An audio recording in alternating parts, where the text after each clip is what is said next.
I see missiles, streaks of light piercing the darkness, symbols of power and destruction. They dominate our screens, capturing our attention with their fiery trails. But I question the stories. The narratives presented to us, carefully constructed and delivered with unwavering certainty. Are they truly reflecting reality, or are they serving a different agenda? The news shows us bright arcs over Tel Aviv and Tehran, a dazzling display of technological prowess, painting the night sky with fleeting moments of conflict. Explosions, violent bursts of energy that momentarily illuminate the darkness, leaving behind a trail of smoke and uncertainty. Interceptors, soaring through the air, attempting to neutralize the threat, a dance of destruction and defense played out on a grand scale. Drama, a carefully orchestrated performance designed to evoke strong emotions and keep us glued to our screens. These images are packaged for us, neatly wrapped and presented in a way that is easy to digest, but often lacking in substance. Heroes, larger-than-life figures who embody courage and sacrifice, used to justify the cause and rally support. Villains, demonized figures who represent the enemy, dehumanized to make it easier to justify violence against them. Action, fast-paced and adrenaline-fueled, designed to keep us on the edge of our seats, obscuring the true consequences of war. Reaction, the intended response, carefully cultivated through the manipulation of emotions and the selective presentation of information. But the real war isn't in the sky. It's not about the missiles and the explosions, the hardware and the technology. It's in the mind. It's a battle for our thoughts, our beliefs, and our perceptions of reality. The spectacle is a distraction, a carefully crafted illusion designed to divert our attention from what truly matters, focusing us on hardware and technology, on the impressive displays of military might, rather than the human cost of conflict. Inviting us to pick sides, to align ourselves with one faction or another, further fueling the divisions and animosity. The media frames it as a game, a competition between nations, with winners and losers, obscuring the devastating consequences for all involved, stirring fear, creating a climate of anxiety and uncertainty, making us more susceptible to manipulation. Anger, fueling resentment and animosity, driving us further apart and making peaceful resolution more difficult. And pride, a dangerous emotion that can blind us to our own flaws and make us unwilling to consider alternative perspectives. These emotions blind us to deeper questions, preventing us from seeing the bigger picture and understanding the true nature of the conflict. Who benefits from this cycle? Who profits from the chaos and destruction? And who has a vested interest in perpetuating the conflict? What's happening while we're watching the sky? What other agendas are being pursued while our attention is focused on the spectacle of war? We see the Iron Dome, a symbol of protection and defense, but also a reminder of the constant threat of attack. Iranian drones, representing the opposing force, a constant reminder of the escalating tensions and the potential for further conflict, but not the context, the historical, political and economic factors that have led to this point. Occupation, the underlying reality of control and oppression that fuels resentment and resistance. Sanctions, a form of economic warfare that inflicts suffering on civilian populations and exacerbates existing tensions. Covert operations, the hidden actions and manipulations that shape events behind the scenes, often without our knowledge or consent. The visible war is just the explosive finale, the culmination of a long and complex series of events, of a much longer, quieter conflict, a battle for power and influence that is waged on many fronts, often unseen and unheard. I question the simplicity, the easy answers, and the black and white narratives that are presented to us. The prepackaged, emotionally charged narrative, designed to bypass our critical thinking and appeal directly to our emotions. When governments and media present a story with such clarity, with such unwavering certainty and a lack of nuance, something is always hidden. There are always details omitted, perspectives ignored, and uncomfortable truths suppressed. War is never clean. It's a chaotic and brutal affair filled with suffering and uncertainty. It's messy, ambiguous, uncomfortable. It challenges our beliefs and forces us to confront the darkest aspects of human nature. The spectacle is a lie, a carefully constructed performance designed to deceive and manipulate, not because the explosions aren't real, not because the violence isn't genuine, but because they're not the whole story. They're just a small piece of a much larger and more complex puzzle. Their punctuation in a sentence, a brief and dramatic moment in a much longer and more nuanced narrative. We're not allowed to read. The full context is hidden from us. The complete story is censored, and we are left with only a partial and distorted view of reality. The real story is about power, about who has it, how they use it, and who is affected by it, and who gets to write history, because the victors always write the history books, shaping the narrative to suit their own interests and agendas. We're shown what they want us to see. The information we receive is carefully curated and filtered, designed to shape our perceptions and influence our opinions.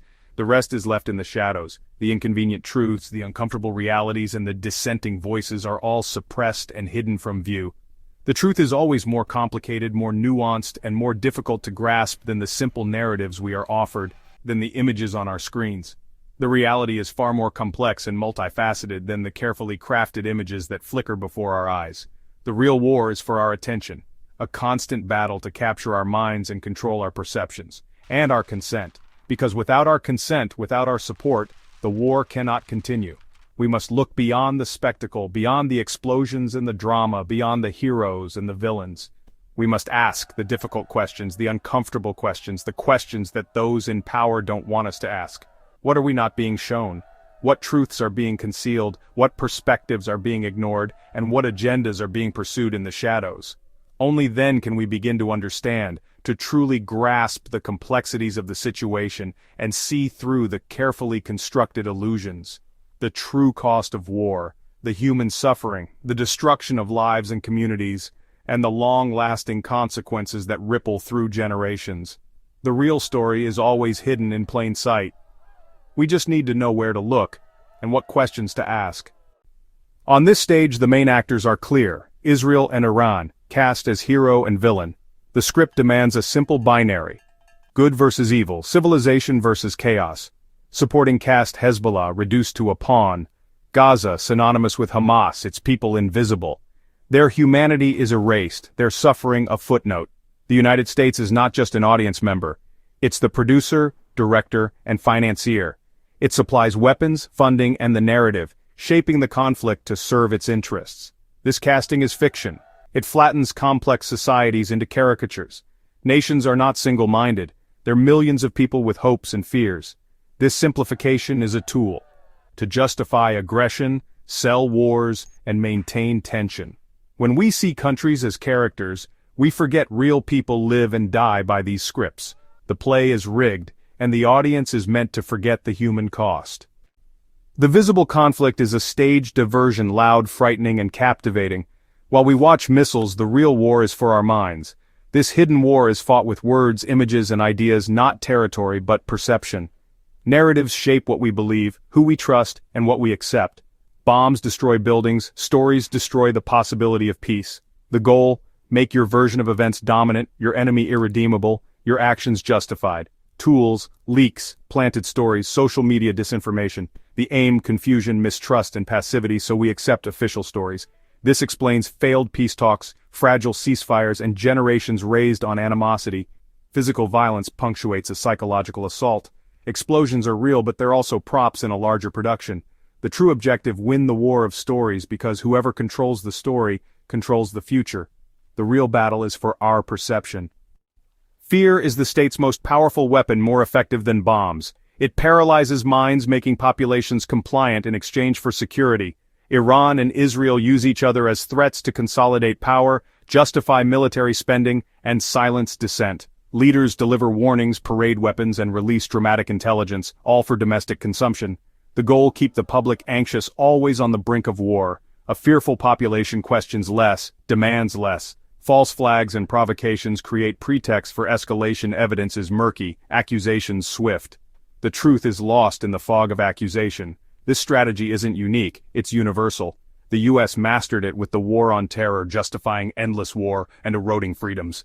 Now the same logic is used against Iran. Fear is the currency of control.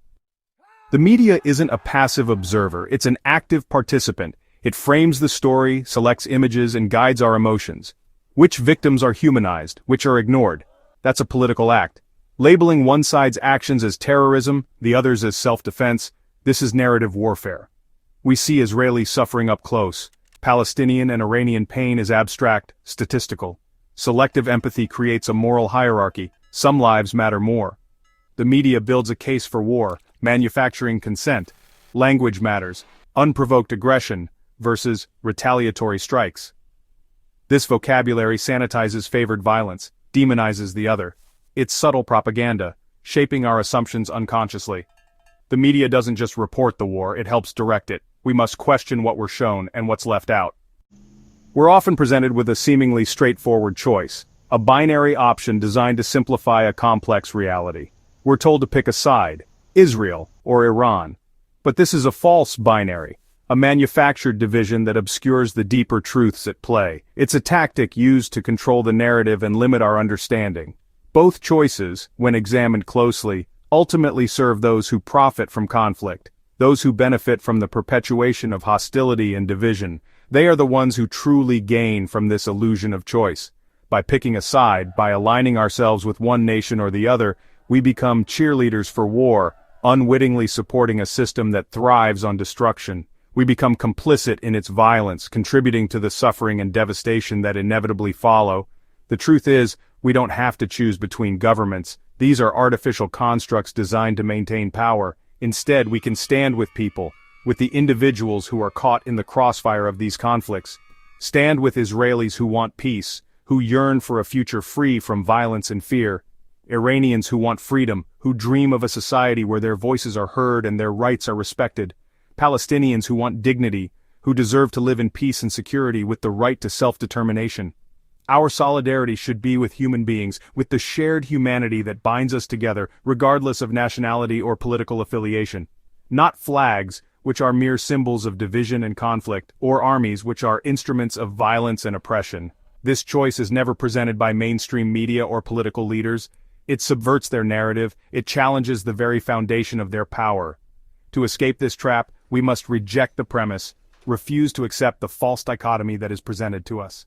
We must seek independent sources of information, challenge the narratives that are spoon-fed to us, and listen to voices for peace, amplify the voices of those who are working towards a more just and equitable world. It requires effort, it demands critical thinking and a willingness to challenge the status quo. But accepting the simple story, blindly following the path of least resistance, comes at a terrible cost. The cycle of violence continues with our consent, with our passive acceptance of the narratives that are presented to us. Seeking truth is resistance. It's an act of defiance against those who seek to control us through misinformation and propaganda. It's a refusal to be manipulated, a conscious decision to reclaim our agency and think for ourselves. We can choose humanity. That's the only path to peace, the only way to break free from the cycle of violence and build a better future for all. Don't let them limit your choices. Don't let them define your reality. Choose peace, choose humanity, choose truth. The U.S. is no neutral observer. It's a deeply invested participant. Decades of military support, financial and diplomatic support for Israel shaped the region's power structure. This isn't about democracy. It's about strategic interests. Oil, military bases, arms sales. Perpetual tension is the goal, not the problem. U.S. policy keeps the region dependent, prevents independent powers, and undermines peace. Vetoes, sanctions, and weapons ensure chaos, making diplomacy impossible. The U.S. then presents itself as the only solution to the chaos it helped create. In information, it polices debate, amplifies its narrative, and marginalizes dissent. To question the consensus is to be labeled anti-American or worse. This is how the hidden war stays hidden. How do we find truth in a fog of propaganda? Start with radical skepticism. Treat every official statement as a claim, not a fact. Always ask, who's telling me this? Why now? What's missing? Seek out unseen footage, primary sources, unedited reports, voices from the region. Follow activists, read original documents, and triangulate information. Never trust a single source. Look for confirmation from diverse outlets.